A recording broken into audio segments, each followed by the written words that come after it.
ಎಲ್ರಿಗೂ ನಮಸ್ಕಾರ. ಇವತ್ತಿನ ಮುಖ್ಯವಾದ ಸಬ್ಜೆಕ್ಟ್ ಅಂದರೆ ಡಿಪ್ರೆಷನ್.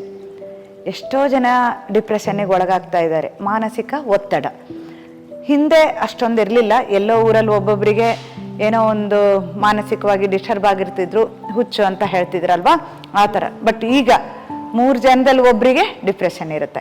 ಯಾಕೆ ಅಷ್ಟೊಂದು ತೊಂದರೆ ಆಗ್ತಿದೆ ಅಂದರೆ ಮಕ್ಕಳಲ್ಲೇ ಸ್ಟಾರ್ಟ್ ಆಗುತ್ತಿದ್ದು 8th 9th ಆ ಏಜಲ್ಲಿ ಏನು ಹಾರ್ಮೋನ್ ಇಂಬ್ಯಾಲೆನ್ಸ್ ಆಗ್ತಾ ಹೋಗುತ್ತೆ.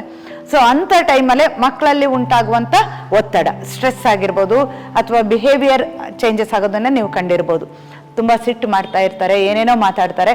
ಸೊ ಅದಕ್ಕೆ ನೀವು ಏನಾದರೂ ಆ್ಯಂಟಿ ಡಿಪ್ರೆಸೆಂಟ್ ಮಾತ್ರೆ ಕೊಟ್ಟರೆ, ಅಂದರೆ ಕೆಲವೊಂದು ಮಾನಸಿಕ ಆಸ್ಪತ್ರೆಗೆ ಹೋಗಿ ಏನೇನೋ ಮಾತ್ರೆಗಳನ್ನು ಕೊಟ್ಟರೆ ಸೂಯಿಸೈಡ್ ಟೆಂಡೆನ್ಸಿ ಹೆಚ್ಚಾಗುತ್ತೆ, ಬಾಡಿನಲ್ಲಿ ಶಿವರಿಂಗ್ ಬರುತ್ತೆ, ಮತ್ತು ಅವರು ಲೈಫ್ ಯಾವತ್ತೂ ಸರಿ ಹೋಗಲಿಕ್ಕೆ ಸಾಧ್ಯನೇ ಇರಲ್ಲ. ಯಾಕೆಂದರೆ ಅದು ಅಡಿಕ್ಷನ್. ಸೊ ಅದನ್ನು ಬಿಡಲಿಕ್ಕೂ ಸಾಧ್ಯ ಇಲ್ಲ. ಮತ್ತು ಅವರು ಹೇಗೇಗೋ ಬಿಹೇವ್ ಮಾಡ್ತಾ ಬರ್ತಾರೆ, ಇಲ್ಲ ಅಂದರೆ ಮಂಕಾಗಿ ಒಂದು ಕಡೆ ಕೂತಿರ್ತಾರೆ. ಸೊ ಅವ್ರನ್ನ ಹೊರಗಡೆ ತರಲಿಕ್ಕೆ ಸಾಧ್ಯ ಆಗೋದಿಲ್ಲ, ಯಾವ ಎಜುಕೇಷನ್ನು ಆಗೋದಿಲ್ಲ. ಈವನ್ ಓದಿದ್ರು ಕೂಡ ಡಲ್ ಆಗ್ತಾ ಬರ್ತಾರೆ, ಮತ್ತು ಯಾವ ಜಾಬು ಏನೂ ಮಾಡಲಿಕ್ಕೆ ಅವರಿಗೆ ಆ ಕೆಪಾಸಿಟಿ ಅನ್ನೋದು ಹೋಗ್ಬಿಡುತ್ತೆ.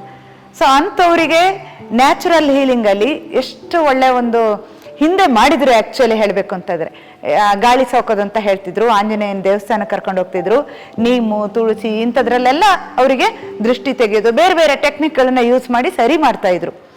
ಈಗ ಅದು ಯಾವುದೂ ಇಲ್ಲ, ಬರೀ ಮಾತ್ರೆಗಳಿಗೆ ಡಿಪೆಂಡ್ ಆಗಿದ್ದೀರಿ, ಅದು ಸರಿ ಹೋಗಲ್ಲ.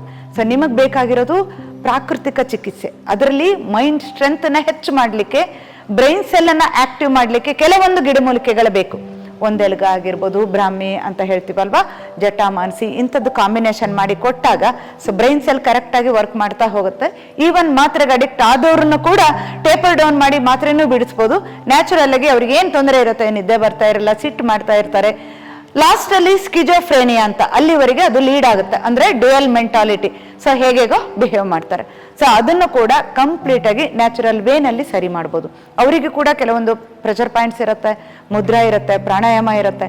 ಪ್ರಾಣಶಕ್ತಿ ಜಾಗೃತಿ ದಿ ವಂಡರ್ಫುಲ್ ಮೆಥಡ್ ಅಂತ ಹೇಳ್ಬೋದು. ಯಾಕೆಂತಂದ್ರೆ ಆಜ್ಞಾ ಮತ್ತು ಸಹಸ್ರಾರ ಚಕ್ರ ಇಲ್ಲಿ ಆಕ್ಟಿವೇಟ್ ಆಗುತ್ತೆ. ಕೆಲವೊಂದು ಮಂತ್ರಗಳ ಉಚ್ಚಾರಣೆ ನರ್ವಸ್ ಸಿಸ್ಟಮ್ ಮೇಲೆ ಪ್ರಭಾವ ಬೀಳ್ತಾ ಹೋಗುತ್ತೆ. ಸೊ ಅಲ್ಲಿಂದ ಇಡೀ ನರ್ವಸ್ ಸಿಸ್ಟಮ್ ಯಾವಾಗ ಕಾಮ್ ಡೌನ್ ಆಗುತ್ತೆ, ಮಾತ್ರೆಗಳನ್ನು ಕೂಡ ಬಿಡ್ಬೋದು.